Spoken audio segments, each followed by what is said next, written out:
We still have some pretty big requests from our viewers, especially for horror films. Don't worry, we'll definitely be getting to those movies later on down the road, whether this year or next. After all, you don't have to restrict your horror film viewing just to the month of October. Today, however, we want to take a different approach. Rather than covering another heavy hitter like we did last Halloween with House, we thought it would be a fun experiment to look into the world of indie horror here on YouTube. Our goal today is to showcase some of the best examples of this niche genre that we uncovered going down this rabbit hole. A few are solely in Japanese, while most have English subtitles burned in, making them easily accessible for anyone who watches this show. Basically, we figured it might be more interesting, rather than analyzing a classic, to bring up some projects you're unfamiliar with, which you can view right now. All of the films we'll be discussing today will be linked down in the description, so don't forget to go and check them out. Be sure to subscribe to the creators' channels and support them by giving them thumbs up and commenting on their videos. We feel like this group of filmmakers are doing good work, and we want to signal boost them for that reason. Don't expect deeper explorations of their intense themes and messages. Rather, we'll be pitching each film to you without providing an overbearing amount of spoilers. With that in mind, let's jump right into the horror films we've discovered on the Japanese side of YouTube. First up, we came across a short film by Alexandre Yukio Takahashi, known as Yamanoke. Alexander, or Alex as he's known on Twitter, posts mostly videos of live music and cover songs on his channel. He describes himself as a freelance researcher, fixer, and filmmaker on his Twitter bio. We don't have any major information on the background of Yamanoke other than it was put together with a team of only about 10 people. Yamanoke is the first of two types of films we discovered on this side of YouTube, that being the comedy horror. The other type, naturally, is the straight horror. Takahashi's film revolves around an urban legend concerning a one-legged, white-as-a-sheet cryptid. The comedy element comes from the fact that, rather than just telling the legend itself, Yamanoke follows a group of young men, one of whom is telling the tale to the others. The bulk of the film, then, follows how the other young men deal with the story after it legitimately spooks them. This one is a good jumping-off point, given its moderate length and the fact that it contains English subtitles. Yamanoke is definitely not the spookiest thing in this showcase, but it will certainly charm you like no other. The film is about a year old at this point, and there is no indication whether Alex will be making more short horror for his channel. Seeing as he has less than 100 subs at the moment though, be sure to go subscribe and show some love. Next up, we have the channel of Ryo Moroe, known as Tsumugi. We chose to highlight Moroe's entire channel because as of now, he has 5 short horror films available. Moroe has been working in film for almost 20 years now, directing short films, music videos, and at least one feature-length project, which is scheduled for release in 2019. On the Tsumugi channel, Moroe uploads projects completed with his acting class, and lucky for us, a number of these have been horror films. These projects run the gamut. The first 2 are shorter films, both less than 5 minutes, and both err on the side of genuine creepiness. They're both more or less experiments in single-trick spooks, so we won't spoil them by going into their contents here. The 3rd and 5th films, Feel and Feel 2, meanwhile, act in some form of continuity. These 2 would fall more so into the horror comedy category, revolving around a group of supernatural creeps who are novices in their job at haunting people. What sets the 2 apart is that Feel 2 is actually in English, and that it also ups the ante from Feel. Easily, these 2 are some of the funniest projects we'll be covering today.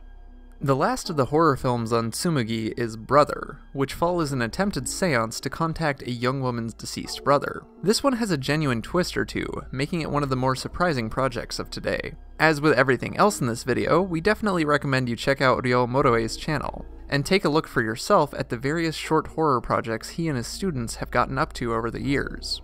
Given the quality on display here, we get the feeling we'll have to look into Moroe's other works at some point in the future. As far as today goes, though, let's move on to the next channel. Okay, maybe channel is the wrong word for this one. RiRi is a short stop-motion film that we came across during our search for this episode. We found it re-uploaded several places, but after doing some digging, we were able to find out more about the woman behind RiRi. As it turns out, Miyuki Hosotani, or Miyuki Hasegawa as she is now known, is primarily a stage and film actor at this point in her life. However, in the early 2000s, when she was attending Asagaya Art College and later the Kyoto Art and Design College, she directed and assisted with producing several short films. In 2007, she wrote and directed RiRi, which is easily one of the most unique animated films we've seen in quite some time. RiRi tells the story of a young woman, named RiRi, who is less than enthused with her life. Filmed using stop-motion animation on cutout backgrounds and characters, the film explores the angst felt by RiRi as she plods through her daily life in a sleepy provincial town. Given the relative mundanity of the subject matter here, RiRi expresses more of an existential horror, rather than a supernatural horror. But don't take that the wrong way. RiRi may be the most unsettling, darkest film of the bunch that we're covering today.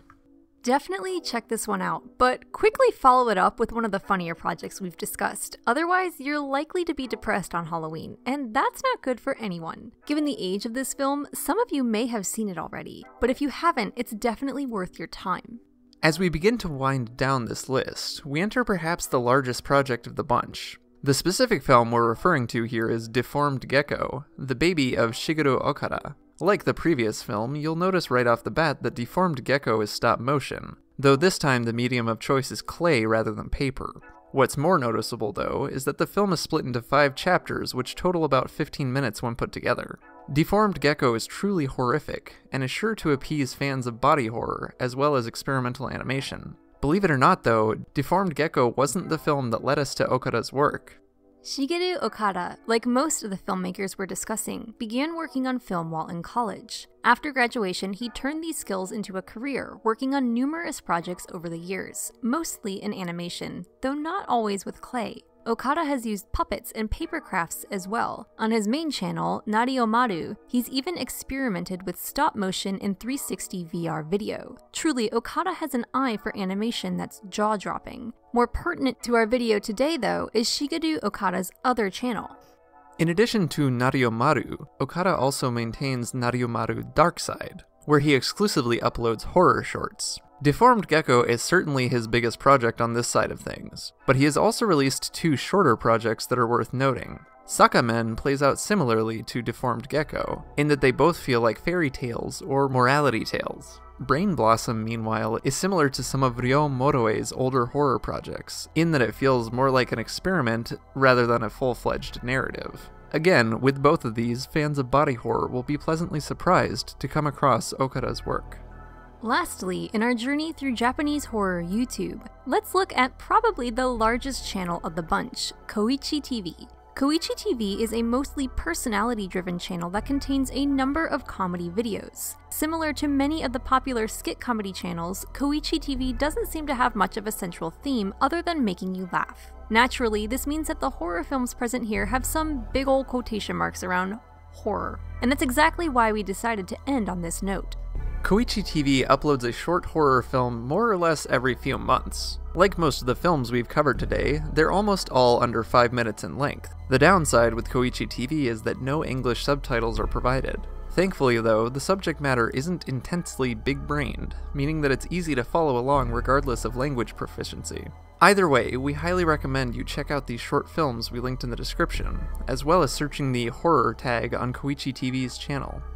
Seriously, watching at least one of these videos was the hardest we'd laughed in quite a while. kouichitv has that special something that makes it so that regardless of understanding what's being said, the comedy and the emotion of their work is conveyed well. Be sure to check these out if nothing else. That's going to do it for this year's Halloween special here on Cinema Nippon. We look forward to examining some of these filmmakers' other works in the future. Please check out the videos we've spotlighted, and be sure to show these creators some love on their channels. Also, let us know in the comments if there are any other indie Japanese films we ought to cover in the future. If we can get enough subjects together a second time, we would love to do something like this again.